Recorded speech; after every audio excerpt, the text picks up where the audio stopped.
Hello friends, कसे आहात सर्व? वैष्णवीज मम्मी होम रेसिपी या आपल्या यूट्यूब चॅनलमध्ये तुमचं पुन्हा एकदा खूप खूप स्वागत आहे. तर आजची रेसिपी आहे मस्त असा व्हेजिटेबल पुलाव आपण म्हणू शकतो याला, किंवा व्हेजिटेबल भात पण म्हणू शकतो. तर चला, खूप छान रेसिपी आज मी बनवलेली आहे, खूप टेस्टी आणि खूप सिंपल पद्धतीने. तर चला रेसिपीला सुरुवात करूया. इकडे मी छान भाज्या अशा स्वच्छ धुवून घेतलेल्या आहेत, व्यवस्थित कट करून वगैरे.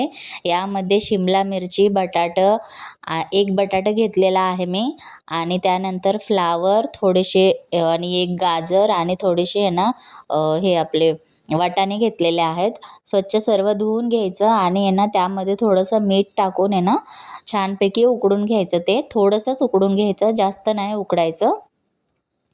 हे बघा, अशा प्रकारे छानपैकी उकडून झाल्याच्या नंतर इकडे एका साईडला पातेल्यामध्ये 2-3 चमचे तेल टाकायचं. त्यानंतर तेजपत्ता टाकायचा, थोडेसे खडे मसाले टाकायचे, जसे की थोडंसं शहाजिरं आणि दालचिनी वगैरे, थोडंसं लवंग 1-2, आणि हिरवी मिरची यामध्येच टाकायची, जेणेकरून भाताला छान टेस्ट येते.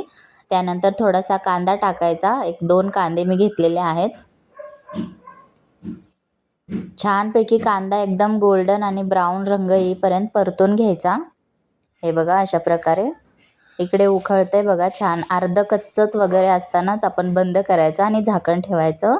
त्यानंतर कांदा ब्राऊन झाल्याच्या नंतर त्यामध्ये 2 चमचे आले लसूणची पेस्ट टाकायची. 2 किंवा 1.5 टाकले तरी पण चालेल. व्यवस्थित छान परतून घ्यायचं. त्यानंतर त्यामध्ये टोमॅटो टाकायचा, एक छोटा टोमॅटो पण छान परतून घ्यायचा. आणि टोमॅटो छान परतून झाल्याच्या नंतर आपण हे वाफवून घेतलेल्या भाज्या सर्व ॲड करायच्या यामध्ये. व्यवस्थित सर्व मिक्स करून घ्यायचं.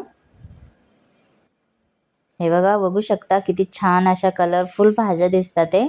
त्यानंतर थोडीशी हळद टाकायची, थोडीशी धने पावडर टाकायची 1 चमचा, आणि चवीनुसार मीठ टाकायचं. आणि त्यानंतर आपण इथे बिर्याणी मसाला घेतलेला आहे, एक 10 वालं पॅकेट, ते पूर्ण पॅकेट टाकायचं. आणि दुसरे मसाले आपण यामध्ये ॲड नाही करत आहे, फक्त एवढंच ॲड करायचं, जेणेकरून याला खूप छान टेस्ट येते. आणि त्यानंतर 2 ते 3 चमचे दही ॲड करायची. दहीमुळे पण खूप छान असा टेस्टी भात होतो. तर सर्व व्यवस्थित मिक्स करून घ्यायचं, सर्व मसाले वगैरे भाज्यांना लागले पाहिजे. हे बघा, अशा प्रकारे सर्व मिक्स करून झाल्याच्या नंतर त्यामध्ये थोडीशी कोथिंबीर टाकायची.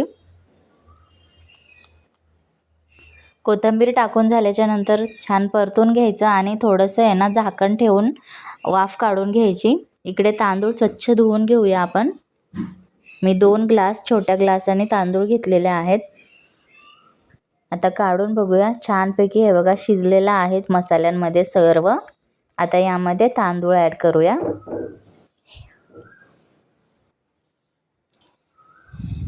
सर्व मिक्स करून यामध्ये तांदूळ ॲड करायचं आणि छानपैकी परतून घ्यायचं. जेवढे आपण तांदूळ घेतलेले आहेत, की मी आता इथे 2 ग्लास घेतलेले आहेत, तर 4 ग्लास पाणी ॲड करणार आहे. जर तुम्ही जुने तांदूळ घेतले असेल तर तुम्ही 3 ग्लास पाणी ॲड करू शकता, जेणेकरून भात असा मोकळा आणि फडफडीत होईल. यासाठी 3 ते 4 ग्लास पाणी ॲड करायचं आणि सर्व मिक्स करून घ्यायचं. आणि या स्टेपला मीठ वगैरे चेक करून बघायचं, चाखून बघू शकता. त्यानंतर 2-3 हिरव्या मिरच्या टाकायचं आणि थोडंसं कोथिंबीर बारीक कट करून टाकायची. आता झाकण ठेवायचं आणि बारीक गॅसवर शिजून द्यायचं. हे बघा, मस्तपैकी आता शिजलेला आहे, थोडासा निब्बर दिसतोय भात.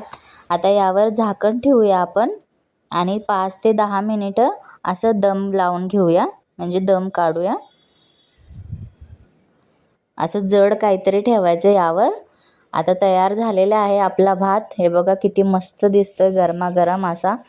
तर तुम्हाला ही रेसिपी कशी वाटली मला कमेंट करून नक्की सांगा. तर व्हिडिओ आवडला असेल तर व्हिडिओला लाईक करा, शेअर करा आणि सबस्क्राईब करा. भेटूया अशाच साध्या सिंपल रेसिपीसह. तोपर्यंत सर्वांनी काळजी घ्या. Bye bye.